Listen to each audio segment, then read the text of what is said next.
बताओ। अब आवाज आ रही है? बताओ। Yes sir. चल ठीक है। तो पेज नंबर देखो, बुकलेट का पेज नंबर 9। इसमें दिया हुआ एजम्पशंस, यानी कि काइनेटिक थ्योरी ऑफ गैसेस का जो हम इक्वेशन ड्राइव करे होंगे उसमें सम एजम्पशन एज्यूम किया गया है। इसे गैस को हमने गैस मॉलिक्यूल को हम हार्ड स्फीयर लेते हैं। चलो लिख लो, लिखो फर्स्ट पॉइंट लिखो। लिखो all the gases, kinetic theory of gases लिख के उसमें टॉपिक दो एजम्पशन, जल्दी जल्दी लिखो। All the gases consist of, याद सुन लो, सुनो, सुन लो just. All the gases consist of molecules, the molecules are rigid elastic sphere, यानी कि जितने भी गैस मॉलिक्यूल्स हैं सबको हम एक रिजिड इलास्टिक स्फीयर एज्यूम करेंगे, ठीक है। यानी कि वो डम्बेल हो चाहे ट्राई, जैसे क्या होता है डम्बेल शेप का होता है और डिफरेंट शेप का होता है, तो हम उस शेप को कंसीडर नहीं करेंगे। जितने भी गैस मॉलिक्यूल है हम उसको एज्यूम करेंगे कि वो क्या है, हार्ड स्फीयर है, इलास्टिक हार्ड स्फीयर है, ठीक है। सेकेंड में लिखाया गया है the size of molecule is negligible compare with the average distance between the molecules, यानी कि एक गैस मॉलिक्यूल का साइज क्या होता है, पॉइंट जैसे होता है इसका इसका रेडियस क्या होता है, नैनोमीटर एंगस्ट्रॉम में होता है, बहुत ही कम होता है। तो उसके अगर दो गैस मॉलिक्यूल के बीच का साइज अगर 1 सेंटीमीटर भी हुआ तो 1 centimetre is much much larger than 1 angstrom या 1 नैनोमीटर। नैनोमीटर कितना होता है, 10⁻⁹ होता है। तो उसके कंपेयर में हम एज्यूम करेंगे कि बहुत ही छोटा है, ठीक है। उसके बाद में थर्ड पॉइंट है the molecules are in state of continuous random motion. जैसे पिछले क्लास में हमने मिनी फ्री पाथ बताया था, तो गैस मॉलिक्यूल क्या होता है, ऐसे स्टेशनरी स्टेट में नहीं होता है, वो क्या होता है रेंडम मोशन में होता है, कुछ ऐसे ऐसे ऐसे ऐसे ऐसे सोन, ठीक है। जैसे यहाँ पे से चला, यहाँ पे कोलाइड कर गया तो कुछ इसका स्टेट ऐसे पाथ ऐसे हो गया, फिर यहाँ पे कोलाइड हो गया तो कुछ ऐसे हो गया, फिर इस टाइप से होता है, ठीक है। ये हम एज्यूम करेंगे।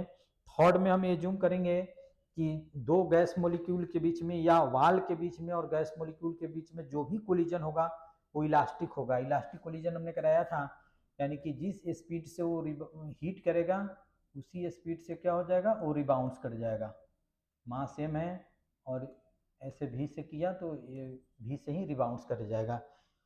उसके बाद में नेक्स्ट है collision between the molecules elastic लेंगे, ठीक है, परफेक्टली इलास्टिक। उसके बाद में नेक्स्ट है between two collisions A molecules move in straight line path. जैसे दो कोलिजन के बीच में कल ही बताया था कि यहाँ से और यहाँ पे कोलिजन हुआ तो इसके बीच में वो स्ट्रेट लाइन पाथ में मूव करता है, और फिर यहाँ पे कोलिजन हो गया तो उसका पाथ क्या हो जाता है, चेंज हो जाता है, ठीक है। अच्छा, कोलिजन ला दिया हुआ the collisions are almost instantaneous, यानी कि कोलिजन क्या होता है, इंस्टेंटेनियस होता है, इसके बीच में टाइम लैग नहीं होता है। ऐसा नहीं होता है कि जैसे ये कोलाइड किया और सम टाइम यहाँ पे रुका फिर उसके बाद में रिबाउंस किया। जिस इंस्टेंट पे कोलाइड होता है विद इन 10⁻⁶ ये क्या होता है, फिर रिबाउंस कर जाता है, ठीक है। इसके बीच में टाइम ऑफ कॉन्टेक्ट क्या होता है, बहुत ही कम होता है, ठीक है। और लास्ट है कि दो गैस मॉलिक्यूल के बीच में हम जो एट्रैक्टिव फोर्स कंसीडर नहीं करेंगे। जैसे गैस मॉलिक्यूल क्या है, इसका भी कुछ समथिंग ना कुछ तो मास है, तो इसके बीच में जो फोर्स ऑफ अट्रैक्शन होगा वो G m1, मान लो कि इसका मास m1 है, इसका मास m2 है, तो m1 m2 अपॉन में r स्क्वायर होता है। इसको भी हम कंसिडर नहीं करेंगे, इसको हम नेग्लेक्ट कर देंगे, ठीक है। तो ये सब एजम्पशन लिया हुआ है, ठीक है।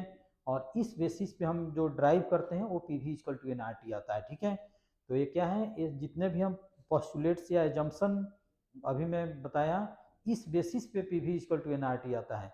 अगर हम फोर्स के बीच, अगर दो गैस मॉलिक्यूल के बीच में फोर्स कंसीडर करें, हम ये कंसीडर किए कि हो सकता, कोई ज़रूरी नहीं है परफेक्टली इलास्टिक तो कोलिजन रियल कोलिजन होता ही नहीं है, इसमें कुछ एनर्जी लॉस हो जाए तो उसके उसमें जो आता है वो रियल गैस इक्वेशन आता है जो हमारे सिलेबस में नहीं है, ठीक है। तो ये सब याद करने वाला है, याद कर लेना, ठीक है।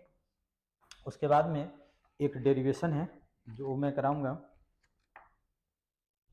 चलो तुम नोट करते चलना। अच्छा, उसके बाद में पेज नंबर 10 पे गिवन है how does a gas exert pressure.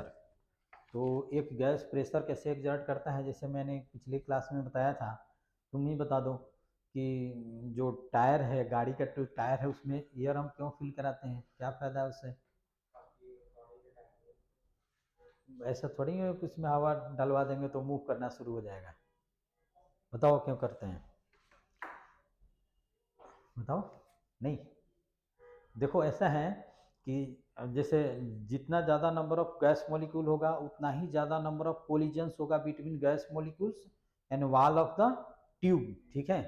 तो जितना ज़्यादा कोलिजन होता है उतना ही मोमेंटम वो इम्पार्ट करेगा, और मोमेंटम इम्पार्ट करेगा तो उतना ही फोर्स एक्सर्ट करेगा, और ज़्यादा फोर्स होगा तो उसमें एरिया से डिवाइड कर देंगे तो प्रेशर भी ज़्यादा होगा, ठीक है।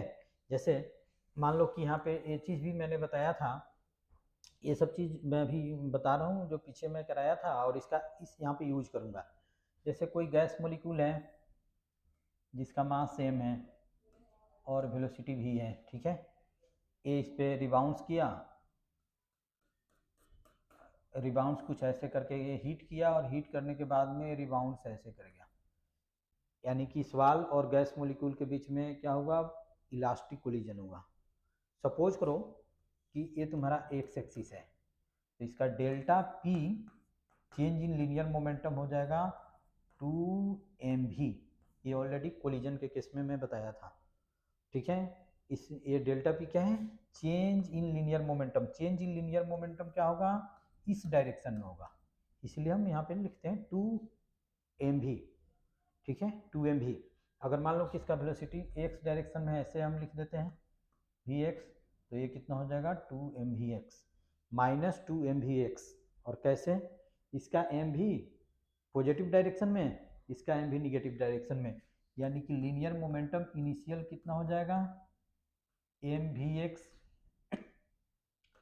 और लीनियर मोमेंटम फाइनल कितना हो जाएगा माइनस mvx, क्योंकि इसमें v क्या है, अपोजिट डायरेक्शन में है। या फर्दर इसको हम ऐसे लिख सकते हैं माइनस mvx, ऐसे लिख सकते हैं, ठीक है। फिर हम निकालेंगे डेल्टा पी, डेल्टा पी निकालेंगे तो क्या होगा, P final minus P initial, ठीक है। तो पी फाइनल कितना है, वो तो माइनस में है, माइनस mvx, और पी इनिशियल प्लस में है तो माइनस भी हो जाएगा कितना mvx, ठीक है। तो डेल्टा पी इक्वल टू हो जाएगा -2mvx, ऐसे हो जाएगा, ठीक है। और इतना ही मैं लिखा था, ठीक है। अच्छा, अगर इस स्फेयर का मान लो कि ये, मान लो कोई स्फेयर है, इसका चेंज इन मोमेंटम इतना हुआ,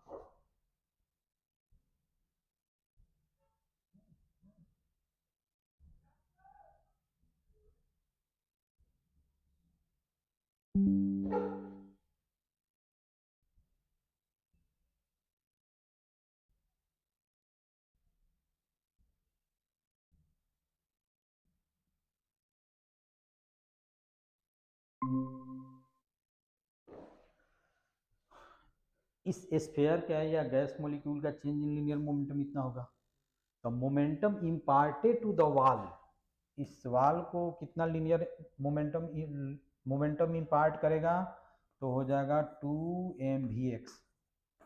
इसका इस डायरेक्शन में हुआ। अगर जैसे मान लो कि हम किसी पे फोर्स ऐसे लगाते हैं तो वो भी तो हमारे ऊपर फोर्स ऐसे लगाएगा, समझ रहे हो ना।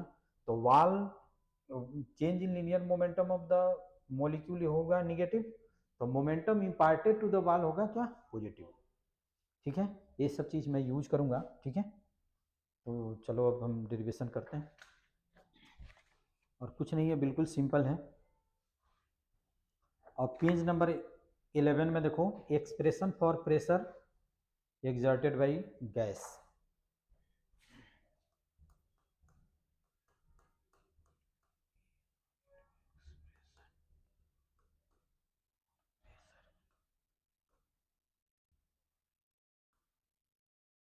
एक्सप्रेशन फॉर प्रेशर,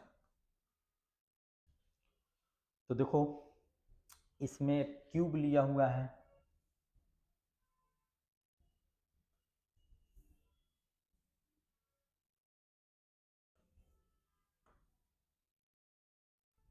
अच्छा, इसको सपोज करो कि हमने एक्स एक्सिस ले लिया, ठीक है, और इसको हमने वाई एक्सिस ले लिया, और इसको हमने क्या ले लिया, जेड एक्सिस ले लिया। ये तुम्हारा ओरिजिन हो गया।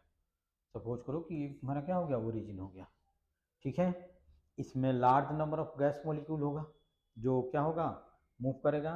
अगर मान लो कि कोई गैस मॉलिक्यूल मूव कर रहा है, और जितने भी गैस मॉलिक्यूल है सभी का स्पीड क्या होता है, सेम नहीं होता है, तो हम क्या लेते हैं, मीन स्पीड लेते हैं। तो जितने भी गैस मॉलिक्यूल हैं सभी का मीन स्पीड सपोज करो कि वी बार है, और वो स्पेस में मूव कर रहा है, तो वी बार का क्या होगा, एक्स कंपोनेंट भी होगा, वाई कंपोनेंट भी होगा, और जेड कंपोनेंट भी होगा। तो वी बार इक्वल टू हम लिख सकते हैं वी एक्स प्लस कितना लिख सकते हैं, वी वाई प्लस हम लिख सकते हैं वी जेड, ठीक है, ऐसे लिख सकते हैं, ठीक है। और हम ये ज्यूम करेंगे कि जो ये वी बार है वो equally distributed in V X, V Y and V Z, यानी कि जितना वेलोसिटी, जितना वी एक्स है उतना ही वी वाई है और उतना ही वी जेड है। तो यानी कि हम इसमें भी ये ज्यूम करेंगे कि V X equal to V Y equal to V Z, ठीक है। जैसे मान लो कि ये वी है तो V by three X direction में होगा, V by three Y direction में होगा, इस टाइप से वेक्टोरियली ऐड करेंगे, ठीक है, और इस डायरेक्शन में होगा, ठीक है। यानी कि हम ये जूम करेंगे कि जो वेलोसिटी का कंपोनेंट होगा वी एक्स, वी वाई और वी जेड तीनों क्या होगा, सेम होगा, ठीक है। और इसमें एक हम गैस मॉलिक्यूल कंसिडर कर रहे हैं जिसका मास m है और वेलोसिटी v है, ठीक है। तो वो क्या होगा, इस वाल पे कोलाइड करेगा। हम इसको ये जूम कर रहे हैं कि x डायरेक्शन में मूव कर रहा है, तो इस वाल पे कोलाइड करेगा, फिर यहाँ से रिबाउंड होकर इस पे करेगा, फिर इस पे करेगा, फिर इस पे करेगा। तो इसी चीज़ को हम अब इसी वाल को, इसका नाम हमने दे दिया W1 और इसका नाम हमने दे दिया W2। तब दो वाल ही हम बना देते हैं, इसका नाम हमने दे दिया W1, इसका नाम हमने दे दिया W2। गैस को हम ए जूम कर रहे हैं कि सिर्फ वो एक्स डायरेक्शन में मूव कर रहा है, ठीक है, वाई जेड में वो मूव नहीं कर रहा है। लास्ट में हम इसको जनरलाइज करेंगे, अभी ए जूम कर रहे हैं, ठीक है। और इसी फिगर को मैं ऐसे बना दिया, इसका मास सेम है और वेलोसिटी वी एक्स है, ठीक है। तो डेल्टा टी टाइम में कितना डिस्टेंस कवर करेगा,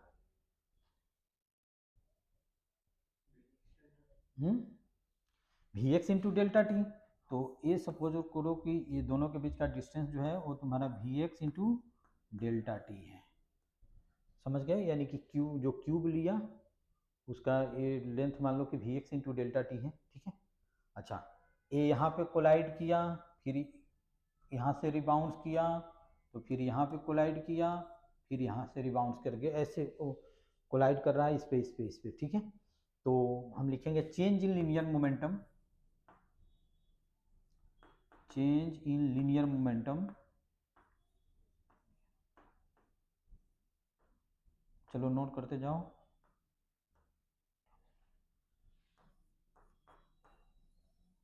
gas off a gas molecule. तो अभी हमने बताया था, जैसे मान लो कि इसको पॉजिटिव एक्स डायरेक्शन में हमने ले लिया और इसी पे ऐसे रिबाउंस किया और फिर ऐसे हो गया, ठीक है। तो डेल्टा पी इक्वल टू हम लिख सकते हैं 2mvx,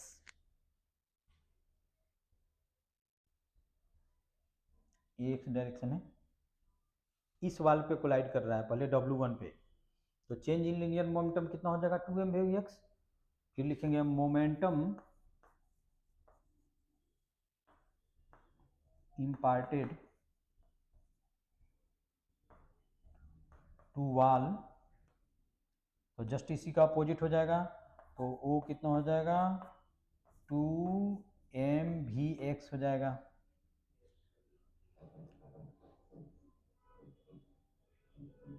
to M we x हो जाएगा, ठीक है। अच्छा, तो इसमें अब एक ही गैस मॉलिक्यूल को तो करेगा नहीं, billions of billion gas molecule करेगा। तो इसको इक्वेशन हमने 1 ले लिया, ठीक है। और स्मॉल एन लिया डेंसिटी ऑफ गैस मॉलिक्यूल,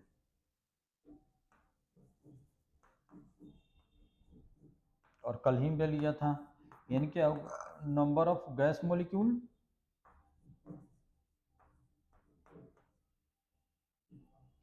देखो हम ये जूम करेंगे कि इसमें मान लो कि 1 बिलियन है, 1 बिलियन गैस मॉलिक्यूल है, तो ऐसा नहीं है कि 1 बिलियन का 1 बिलियन सभी इस वाले पे W1 पे स्ट्राइक करेगा, कुछ W2 पे स्ट्राइक करेगा।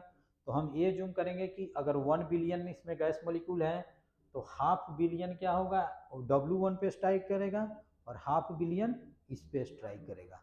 ऐसा कभी नहीं हो सकता कि एक ही वाल पे स्ट्राइक करे दूसरे वाल पे स्ट्राइक ना करे। ठीक है, तो हमने लिख लिया n क्या है, number of gas molecules upon में वॉल्यूम। सर ये मोमेंटम वाला पार्ट एक बार दोबारा समझा दो। क्या मोमेंटम वाला डेल्टा पी माइनस 2mvx कैसे आया?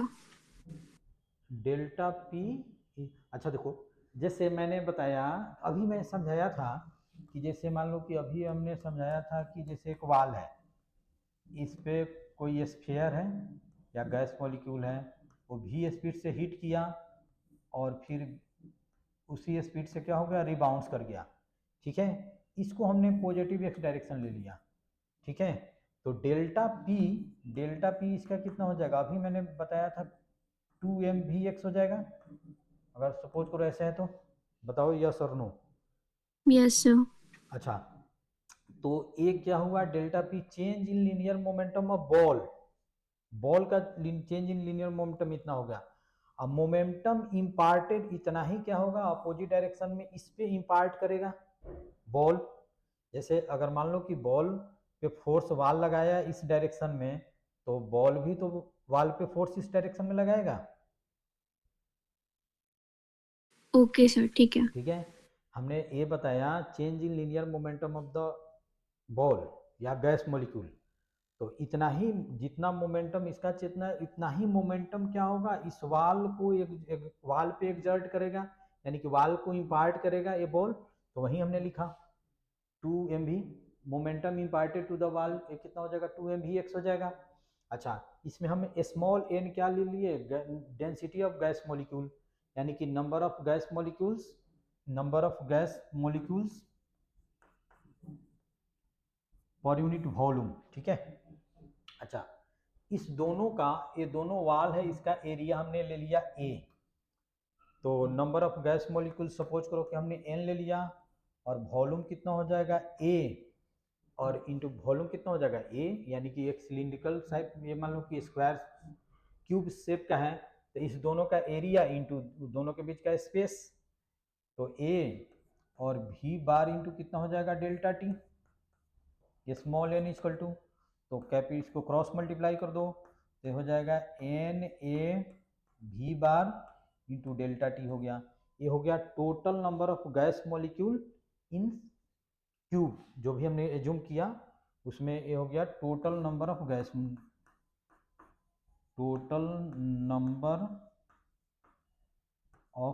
मॉलिक्यूल्स।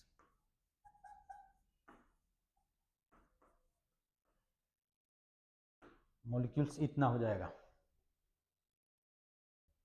चलो नोट कर लो।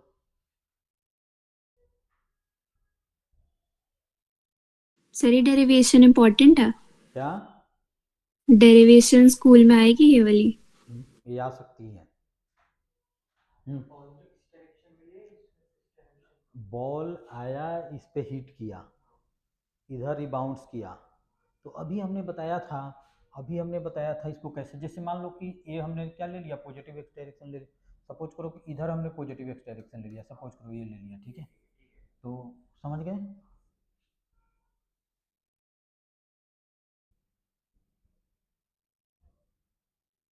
अच्छा, ये हो गया total number of gas molecule. तो हमने क्या बताया था कि अगर 1 बिलियन है तो इस वाल पे कितना करेगा, हाफ बिलियन, और इस वाल पे कितना करेगा, हाफ बिलियन। ठीक है,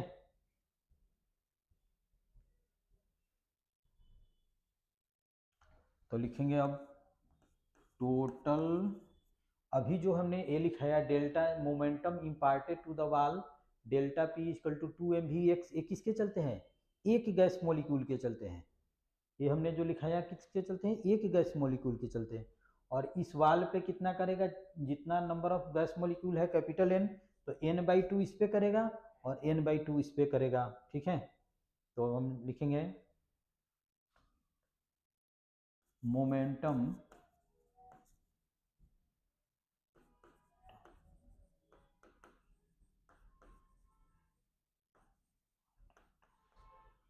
ईच वॉल,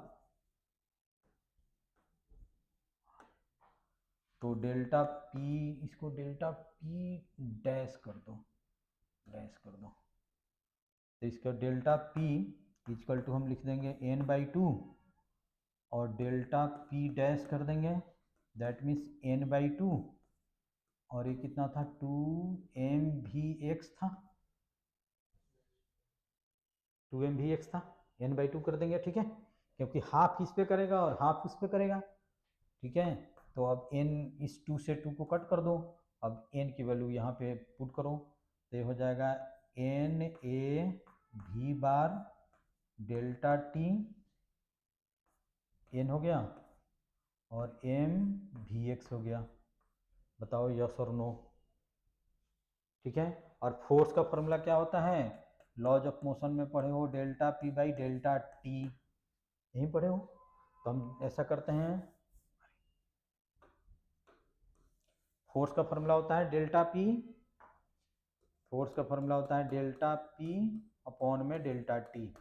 तो हम ऐसा करते हैं कि डेल्टा पी इतना है, दोनों साइड हम डेल्टा टी से डिवाइड कर देते हैं, तो इसमें हम लिख देंगे F, F equal to delta P upon में डेल्टा टी और N A V bar delta T और M V X, V X है, यहाँ भी एक्स डालना पड़ेगा, यहाँ भी एक्स लिख लो, ठीक है, और ए भी एक्स, तो इतना हो गया। अब इधर भी हमने क्या किया, डेल्टा टी से डिवाइड कर दिया, तो ए डेल्टा टी क्या हो जाएगा, कैंसिल आउट हो जाएगा, ठीक है। तो फोर्स इजकल टू हमारा आ गया N A M V x, और भी एक्स यहाँ पे है तो भी एक्स का स्क्वायर हो जाएगा। अच्छा, प्रेशर का फॉर्मूला क्या होता है,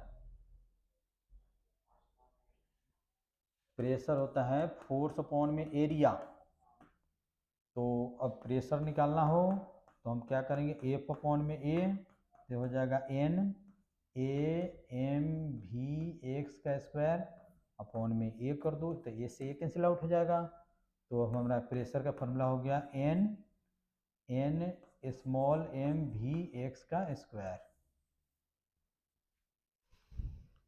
यही डेरिवेशन करना है।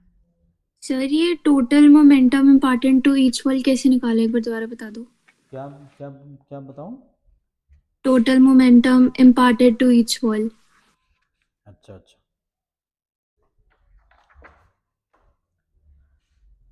टोटल देखो, हमने क्या ये जूम किया था, हमने ये जूम किया था कि इसमें 1 बिलियन, अगर मान लो कि 1 बिलियन गैस मॉलिक्यूल है, ठीक है, तो हमने ये जूम किया कि ऐसा नहीं होगा कि 1 बिलियन का 1 बिलियन इस पे ही हिट करेगा, हमने ये जूम किया कि 1 बिलियन है तो हाफ, हाफ मान लो सपोज करो कि 2 बिलियन, इसमें total number of gas molecule 2 billion है, तो 1 बिलियन इस पे स्ट्राइक करेगा और 1 बिलियन इस पे स्ट्राइक करेगा, तो हमने 1 गैस मॉलिक्यूल के चलते निकाला कि momentum imparted to the wall 2mvx, हमने निकाला कि इसमें इसका डेंसिटी है, जूम किया n, number of gas molecules upon में वॉल्यूम, इतना आ गया, यानी कि इस जो हमने कंटेनर लिया उसमें total number of gas molecules इतना हो गया, तो हमने क्या बताया कि हाफ जो भी होगा उसका हाफ W1 पे स्ट्राइक करेगा और हाफ किस पे स्ट्राइक करेगा, W2 पे, तो total momentum imparted to the each wall, तो ये कितना हो जाएगा n/2, total number of gas molecule कितना है, n है, तो उसका हाफ करेंगे तो कितना हो जाएगा n/2 और डेल्टा पी डैश, और डेल्टा पी डैश तो अभी हमने लिखाया था 2mvx और n/2 है, तो इस 2 से 2 कैंसिल आउट हो गया। अच्छा, n हमने निकाला a, अब n की वैल्यू यहाँ पे पुट कर दिया और vx से पुट कर दिया, और ये डेल्टा पी आ गया, दोनों साइड हमने क्या किया, डेल्टा टी से डिवाइड कर दिया, तो फोर्स का यही फॉर्मूला होता है delta P by delta T, तो इतना आ गया फोर्स। और प्रेशर निकालना है तो प्रेशर में क्या होता है, प्रेशर इक्वल टू होता है फोर्स अपॉन में एरिया, तो यहाँ पे फोर्स आ गया, इसमें हमने ए से डिवाइड कर दिया तो प्रेशर आ गया। सर डेल्टा पी डैश क्या है यहाँ पे, डेल्टा पी डैश देखो मैंने लिखाया था momentum imparted to the wall, delta P dash, क्योंकि इसको भी हमको डेल्टा पी लेना था, इसको भी हम डेल्टा पी ले लेते तो फिर कंफ्यूजन हो जाता, इसलिए हमने अच्छा डेल्टा ओके पी डैश बना ओके दिया, ठीक है। लास्ट में हमको डेल्टा पी लेना था ना, इसीलिए हमने शुरू में यहाँ पे डेल्टा पी लिया था, लेकिन लास्ट में भी हमको डेल्टा पी था, इसीलिए हमने डेल्टा पी डैश किया, ठीक है। Okay sir.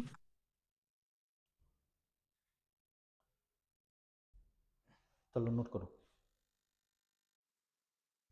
अच्छा, इसमें ए याद रखना है कि एम क्या है, एक गैस मॉलिक्यूल का mass, M mass of a gas molecule,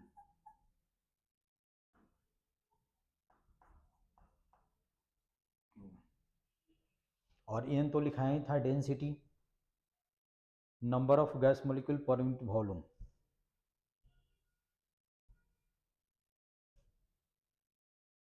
कर लिए नोट।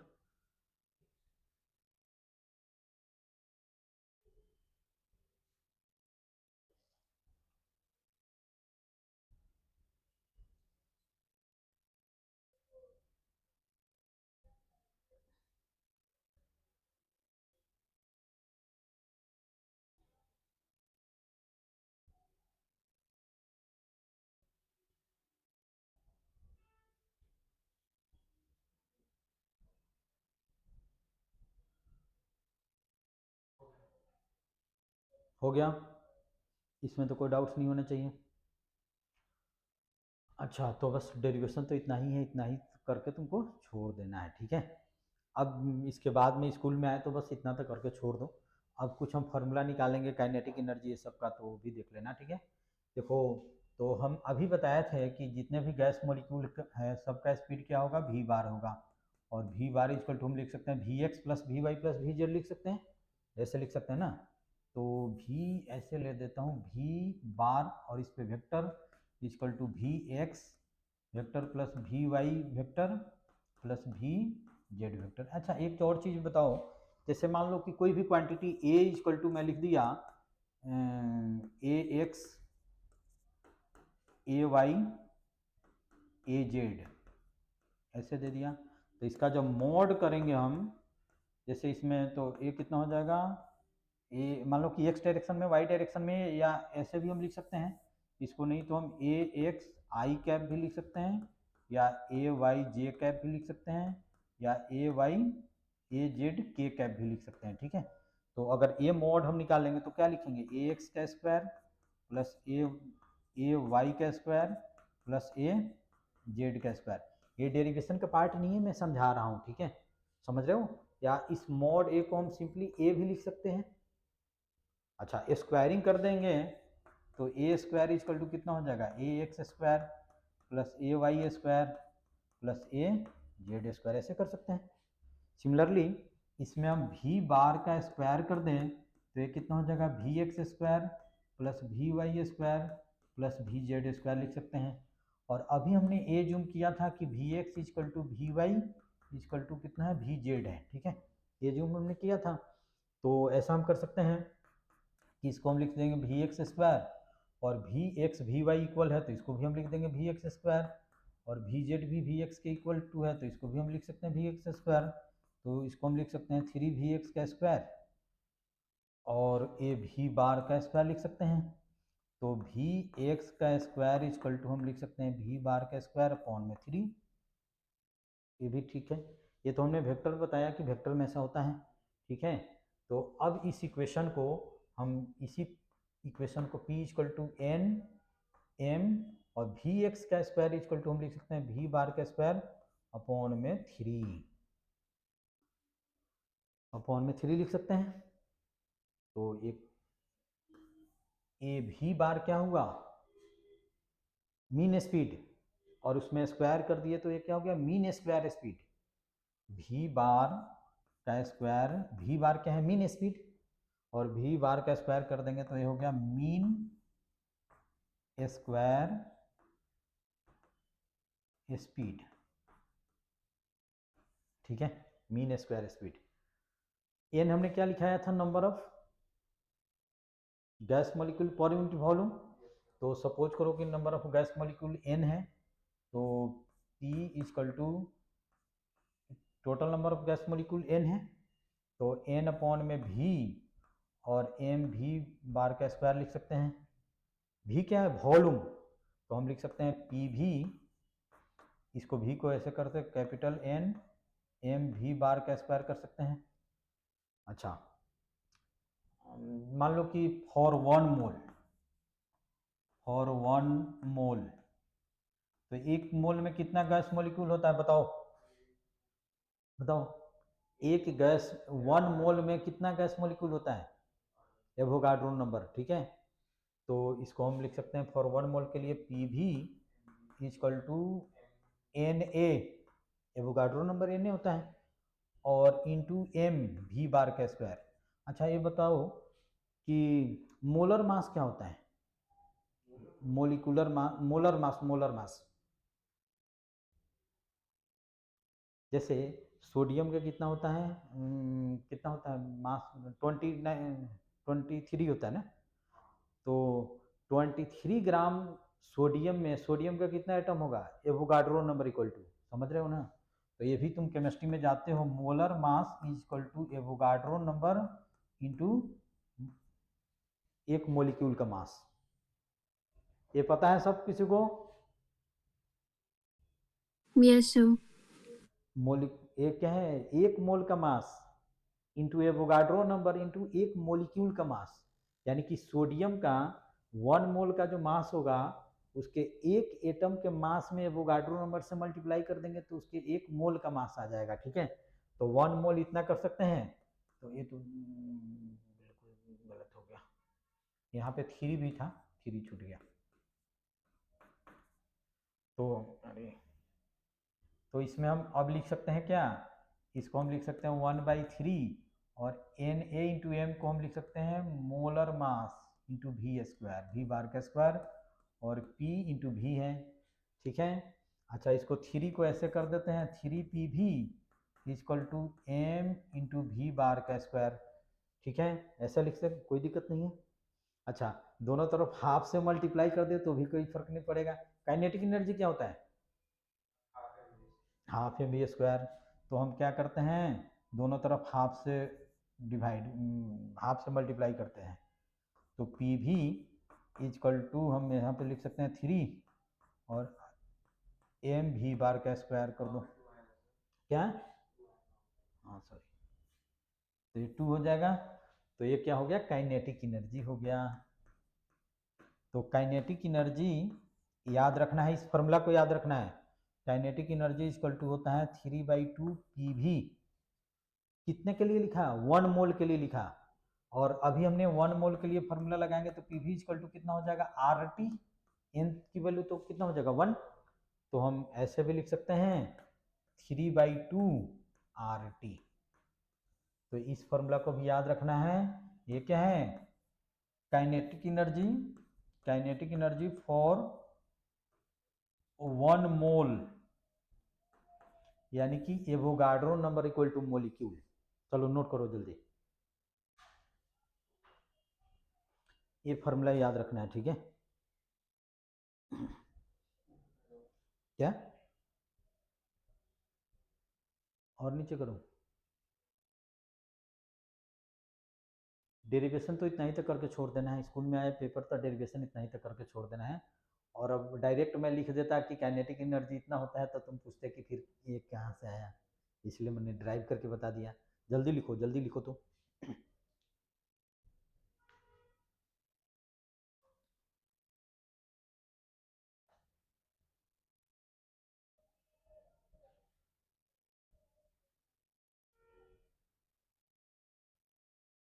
देखो यहाँ से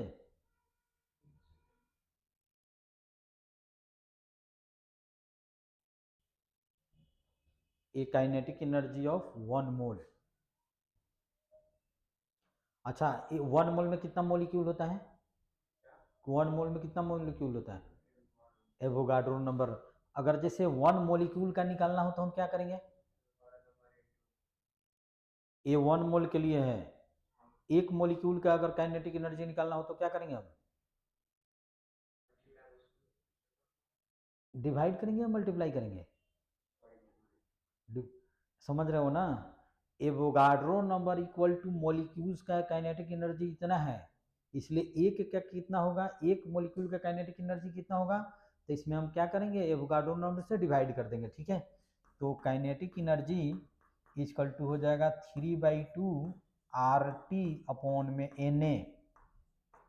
ये कितना हो गया, फॉर ये काइनेटिक एनर्जी फॉर 1 मॉलिक्यूल, एक मॉलिक्यूल के लिए। जैसे सोडियम की बात करते हैं, सोडियम ही याद है मुझे, जैसे 1 मोल सोडियम एटम का काइनेटिक एनर्जी इतना हो गया, और एक सोडियम एटम का काइनेटिक एनर्जी 1 मोल ऑफ, यानी कि Avogadro number equal to sodium atom का काइनेटिक एनर्जी इतना हो गया, और एक का सोडियम एटम का काइनेटिक एनर्जी इतना हो जाएगा। अच्छा, तो काइनेटिक एनर्जी, अच्छा पिछले क्लास में हमने बताया था R अपॉन में Na को हमने K लिया था, या किसी चीज़ को हम K भी बोलते हैं, जिसको बोलते हैं बोल्जमान कांस्टेंट। तो ये हो जाएगा 3/2 kBT। ये फॉर्मूला याद रखना है फॉर 1 मॉलिक्यूल। बस हो गया, क्या मुश्किल है, कुछ नहीं। चलो जल्दी नोट करो, इसमें सिर्फ फॉर्मूला याद रखना है, इसमें डेरिवेशन नहीं है।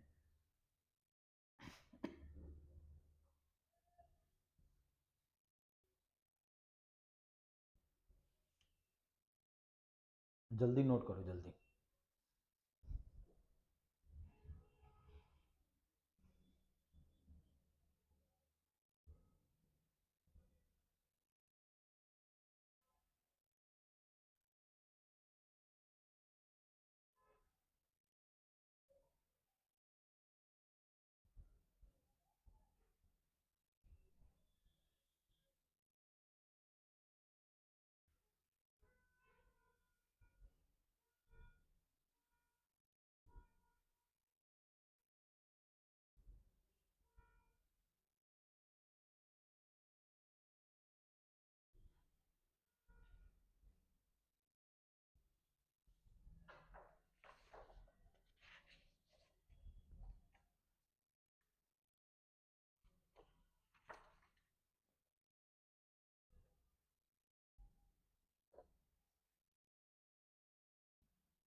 हो गया, हो गया, जल्दी नोट करो। ये जितना इनबॉक्स किया हूँ ना, ये सब फॉर्मूला ये याद रखना है, ठीक है।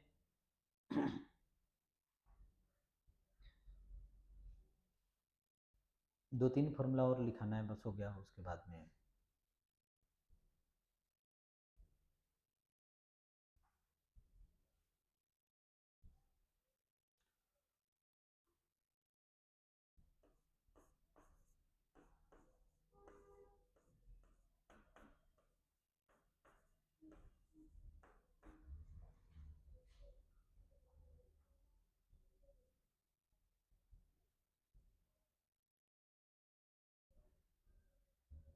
अच्छा देखो, यही अभी मैंने लिखा था, यहाँ पे लिखा था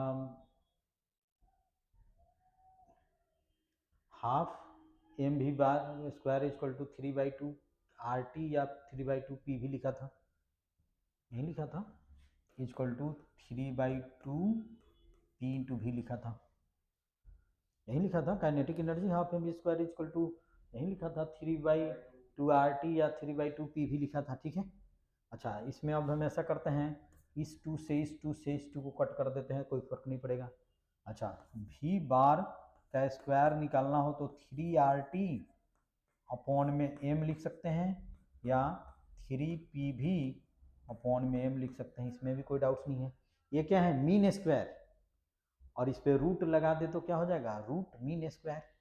तो V बार का स्क्वायर इस पे रूट कर दो, तो इस साइड भी रूट करना पड़ेगा, तो ये 3RT अपॉन में M और इज इक्वल टू कितना हो जाएगा, 3PV अपॉन में M हो जाएगा।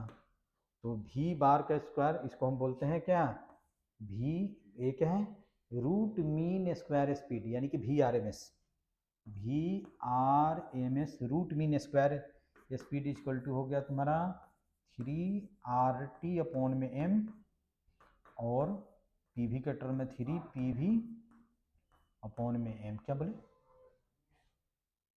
अब नहीं, इसी चीज को तो हम बोल लिख दिए वी आर एम एस। ये क्या है? Root mean square, root mean square speed. इसी को शॉर्ट में लिख दिया हमने वी आर एम एस। तो एक ये फॉर्मूला लिखना है, एक ये फॉर्मूला, ओनली फॉर्मूला लिख लो, ठीक है। कैसे आया वो भी हमने बता दिया, और नहीं तो इसका तो यूज सिर्फ फॉर्मूला में ही है, ये कोई डेरिवेशन तो है नहीं। अच्छा, एक और होता है वी बार या वी एवरेज। ये होता है अंडर रूट 8RT अपॉन में pi into M.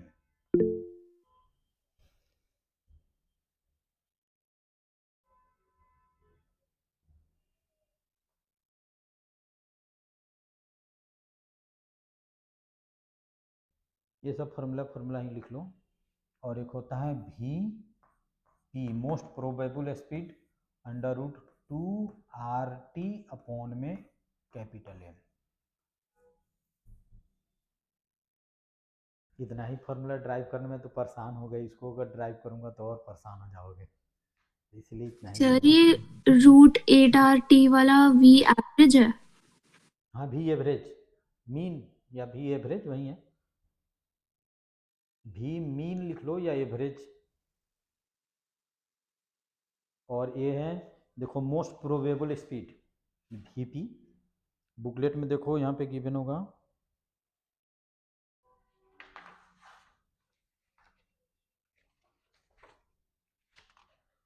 Page number देखो 18, average speed 8RT by pi M या 8PV बाई पाई एम, और root mean square 3RT by M या 3PV by M, most probable speed 2RT by M. ये तीनों given है page number 18 में।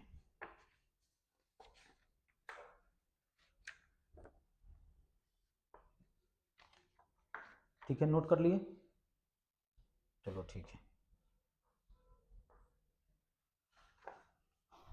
अब जैसे एवरेज स्पीड का फॉर्मूला हमने लिखा दिया, जैसे एवरेज स्पीड क्या होता है v1 plus we two plus, जैसे मान लो सपोज करो, सपोज करो कि जैसे v1 इजकल टू, ऐसा गिवन है कोई गैस, मान लो कि 4 गैस मोलिक्यूल है और 4 का स्पीड गिवन है 1 2 3 4, और ये सभी क्या मीटर पर सेकेंड है।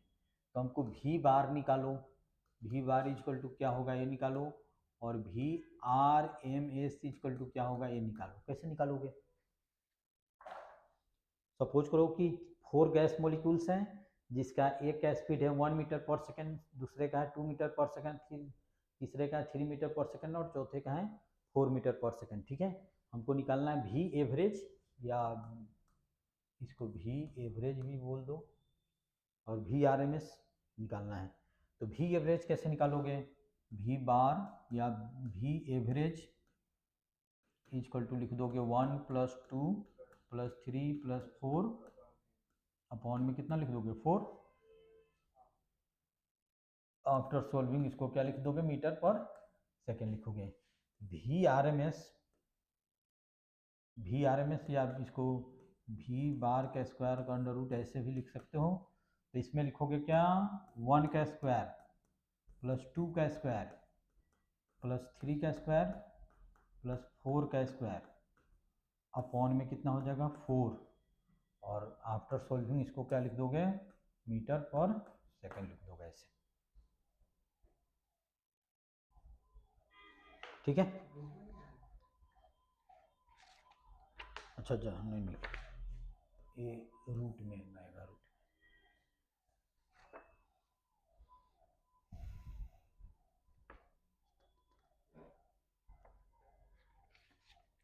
अब चलो इस पे कुछ क्वेश्चन हम कर लेते हैं, ठीक है।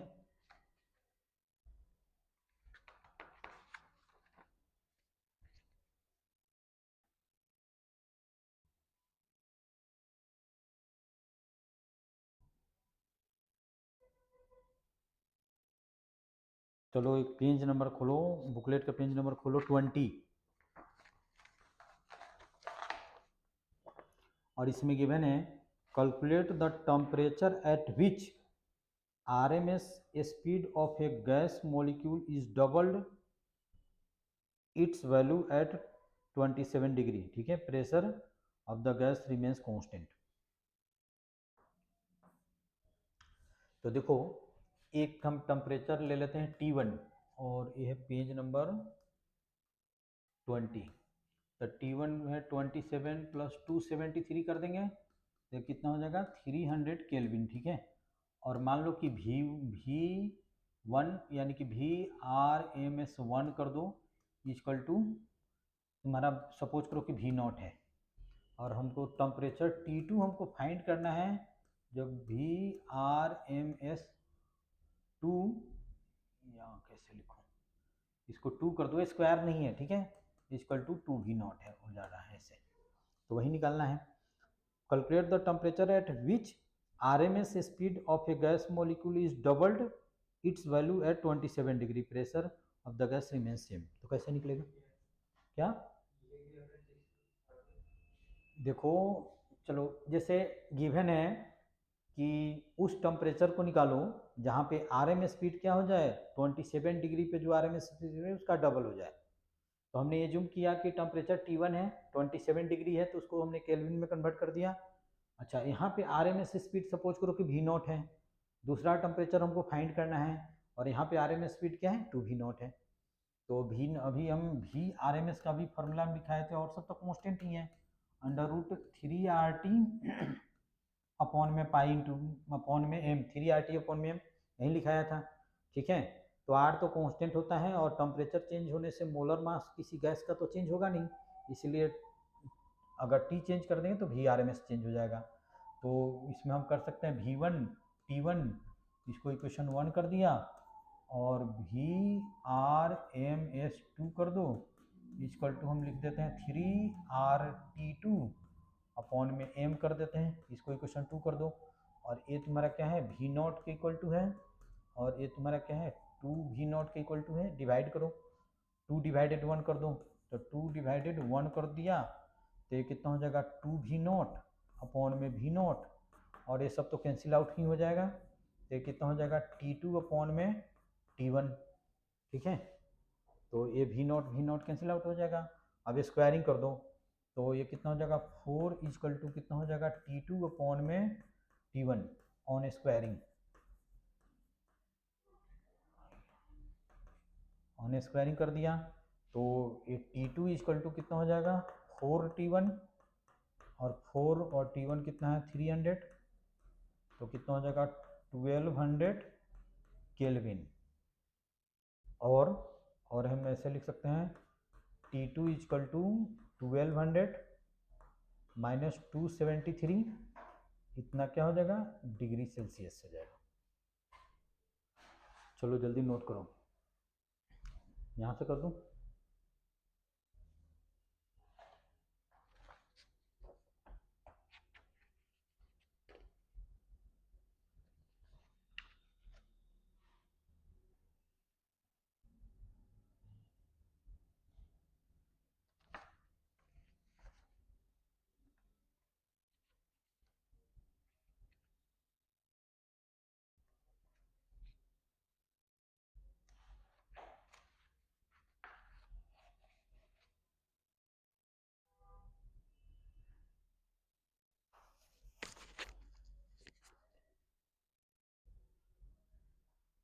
समझे हो कि नहीं।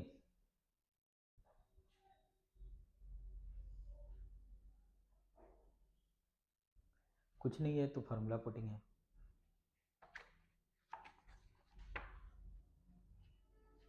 या इसको इजी वे में ऐसे सॉल्व कर सकते हो।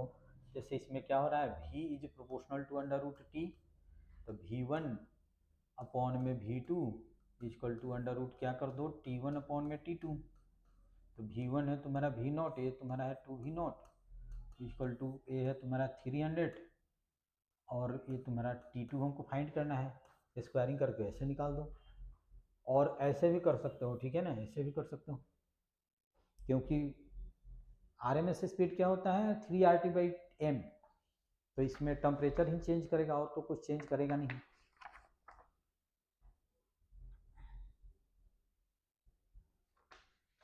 उसके बाद में पेज नंबर 21 पे देखो दिया हुआ है 4 molecules of a gas have a speed 2468 kilometer per second respectively.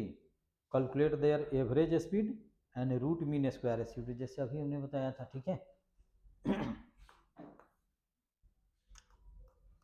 Page number है 21 पे देखो गिवन है भी एवरेज निकालना है, तो भी एवरेज क्या लिख दोगे, इसमें 2 + 4 + 6 + 8 अपॉन में कितना कर दोगे 4, और ये क्या गिवन है किलोमीटर पर सेकंड में गिवन है, तो किलोमीटर पर सेकंड ही लिख दो, ठीक है।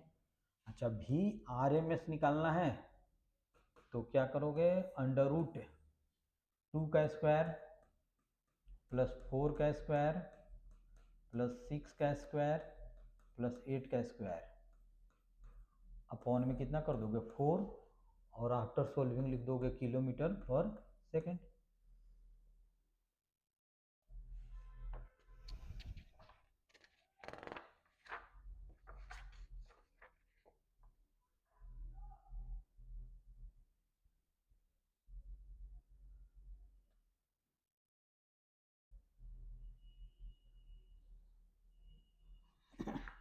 हो गया। अच्छा पेज नंबर है 22 पे, ये तुम लोग खुद करके बता दो, और इसमें तुम लोग गलत करोगे। पेज नंबर है 22 पे देखो इसमें गिवन है कैलकुलेट RMS, तो VRMS निकालना है, तो ये कितना होता है 3RT/m, तो इसमें गिवन है 3RT, तो इस पे गिवन है STP पे, तो टेम्परेचर कितना हो जाएगा 273 केल्विन, और R की वैल्यू कितना होता है, R होता है 25/3 यानी कि 8.31, ठीक है। और मास गिवन है तुम्हारा ऑक्सीजन का, देखो कितना गिवन है 32, तो एकदम इजी फॉर्मूला है, क्या होगा करके बताओ। तो इसको VRMS लिख दें, तो ऐसे हम लिख सकते हैं 3 × 8.3 कर दो इंटू 273 अपॉन में 32। बताओ ये फार्मूला सही है, हमने सही किया, यहाँ पे देखे बताओ। Molecular mass of oxygen given है 32, बताओ सही किया हमने, बिल्कुल नहीं। और बताओ कि ये फार्मूला में क्या गलत, क्या मिस्टेक है। तो टेम्परेचर तो 273 हमने पुट ही किया, R की वैल्यू 8.25/3 होता है, वो किया ही, मोलर मास गिवन है 32, लेकिन ये गलत है। क्यों गलत है इसमें बताओ कि क्या इसमें मिस्टेक है।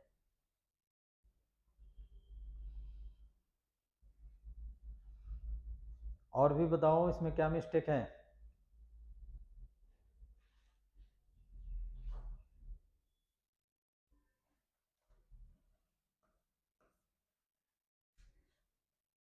अगर इतना हमने लिख दिया और लिख दिया मीटर पर सेकंड, तो डेफिनेटली ये गलत है। क्यों गलत है तुम लोग बता दो कि गलत क्या है इसमें।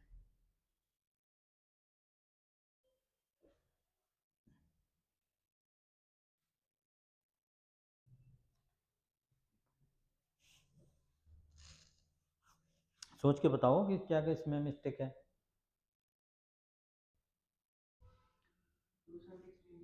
सर जो मॉलिक्यूलर वेट है ऑक्सीजन का वो पर मोल है, तो शायद उसकी वजह से यूनिट की प्रॉब्लम होगी।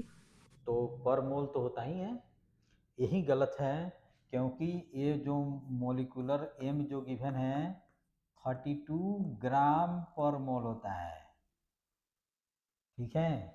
और सबको तो हमने SI में लिखा है, यहाँ पे हमने ग्राम में लिख दिया, तो यही गलत हो गया, ठीक है। तो ये नहीं पुट करना है हमको, पुट करना है 32 × 10⁻³ ग्राम में तो केजी में कन्वर्ट करेंगे, क्योंकि ये सब तो हमने SI में लिया, तो इसको भी हमको SI में लेना पड़ेगा, इतना केजी पर मोल ये पुट करना पड़ेगा, और इसमें 10⁻³ कर देंगे, तब जाके ट्रू होगा। तो याद रखना कहीं भी जो एम पुट करेंगे वो तो मोस्टली गिवन होता है, केमिस्ट्री में तो इसी टाइप से गिवन होता है, ग्राम पर मोल या ग्राम जो भी है, लेकिन उसको हम केजी में कन्वर्ट करेंगे, अदरवाइज ये गलत हो जाएगा। ठीक है, इस चीज़ को ध्यान में रखना।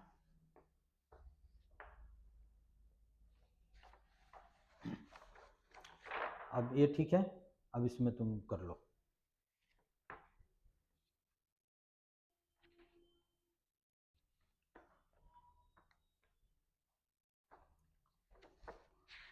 अच्छा, उसके बाद में पेज नंबर 17 खोलो।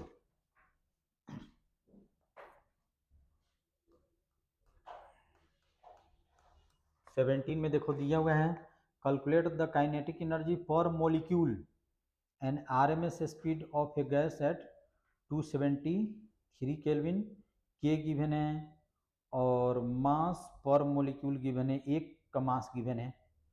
तो काइनेटिक एनर्जी पर मॉलिक्यूल क्या लिखाया था हमने, बताओ अभी क्या लिखाया था? काइनेटिक एनर्जी एक मॉलिक्यूल का हमने लिखाया था 3/2 kBT, और अभी लिखाया था फॉर 1 मॉलिक्यूल। ठीक है, तो इसी में पुट कर देना है 3/2 kb की वैल्यू गिवन है ऑलरेडी, 1.38 इंटू 10⁻⁻23,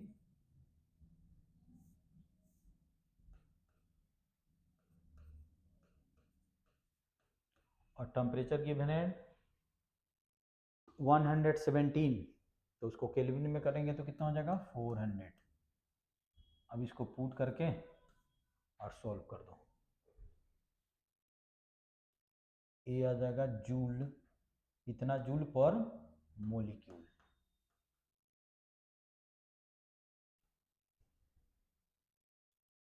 और 1 मोल का करना हो तो इसको में एक मॉलिक्यूल का है तो 1 मोल में Avogadro number equal two molecule होता है, इसमें n से मल्टीप्लाई कर दो। अच्छा, भी आरएमएस फाइंड करना है, भी आरएमएस फाइंड करना है तो होता है 3RT/m।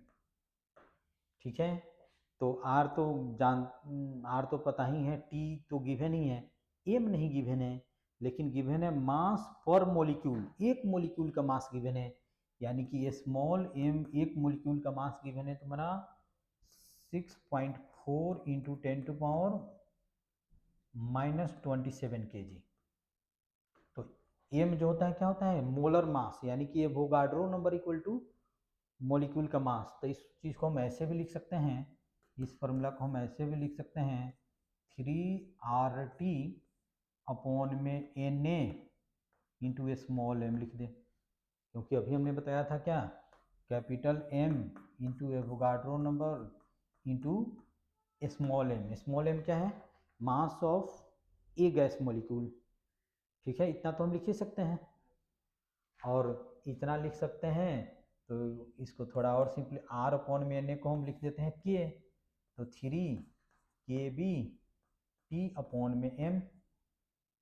अब तुम पुट कर दो, 3 इंटू 1.38 इंटू 10 कितना हो जाएगा -23, और इंटू टेम्परेचर कितना है 400 है, टेम्परेचर कितना है 400, और एम गिवन ही है, एम गिवन है 6.4 इंटू 10⁻⁻27, और आफ्टर सॉल्विंग मीटर पर सेकेंड, क्योंकि सबको तो हमने एसआई में पुट किया, इतना हो जाएगा।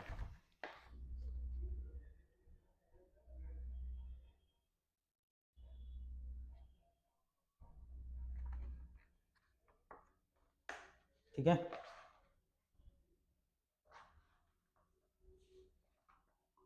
जल्दी जल्दी नोट कर लो, पेज नंबर 17 पे है, और पेज नंबर 16 पे भी एक क्वेश्चन है।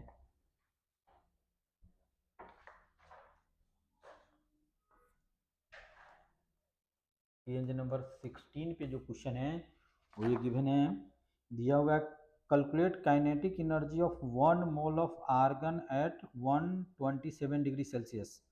बोल्जमान कांस्टेंट गिवन है, एवोगाड्रो नंबर गिवन है। तो 1 मोल का कितना होता है बताओ, अभी हमने लिखाया था kinetic energy equal to 3/2 RT, 3/2 RT, या तुम इसको ऐसे भी लिख सकते हो 3/2 KBT, और इनटू क्या कर दो, एवोगाड्रो नंबर कर दो, यानी कि एक क्या होगा, एक मॉलिक्यूल का हो गया एक मोल का हो गया, एक मॉलिक्यूल का होगा, और एक मॉलिक्यूल में एक मोल में कितना होता है, तो एवोगाड्रो नंबर, इसको मल्टीप्लाई कर दिया क्योंकि इसमें के भी सब गिवन है, या इसी फॉर्मूला से पुट कर दो, हटाओ। तो 3/2 R की वैल्यू लिख दो 8.31, और टेम्परेचर लिख दो 400, और इसको जूल लिख दो।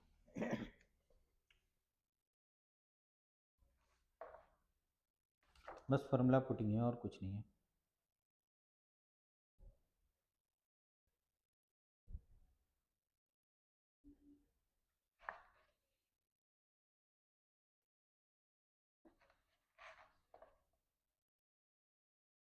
ठीक है, उसके बाद में पेज नंबर देखो 15, इसमें calculate the RMS speed of gas molecule eight STP, given density of air at STP is this, यानी कि हमको गिवन है भी RMS हमको फाइंड करना है, तो ये होता है √3RT/m, या इसको हम लिख सकते हैं क्या 3PV/m, अभी मैं इतना ही लिखा था। तो इसमें तो डेंसिटी गिवन है, और डेंसिटी गिवन है STP पे, टेम्परेचर प्रेशर तो पता है, तो कैसे निकलेगा, पता नहीं। अच्छा चलो पता नहीं तो मैं बताता हूँ, तो PV इक्वल टू NRT होता है, और N क्या होता है, गिवन मास अपॉन में मोलर मास, RT भी होता है। PV इक्वल टू, केमिस्ट्री में तो ये सब तुम करके आए हो, देखो यहाँ पे। अच्छा, P कैपिटल M कर दो, और V और कैपिटल M को इंटरचेंज कर दो, तो स्मॉल m अपॉन में V कर दिया और RT कर दिया, तो इसमें भी कोई दिक्कत नहीं है, ठीक है। अच्छा, तो PM और मास अपॉन में वॉल्यूम कितना होता है, ρRT हो गया ना, तो P कैपिटल M अपॉन में रो इक्वल टू कितना लिख सकते हैं हम, RT लिख सकते हैं।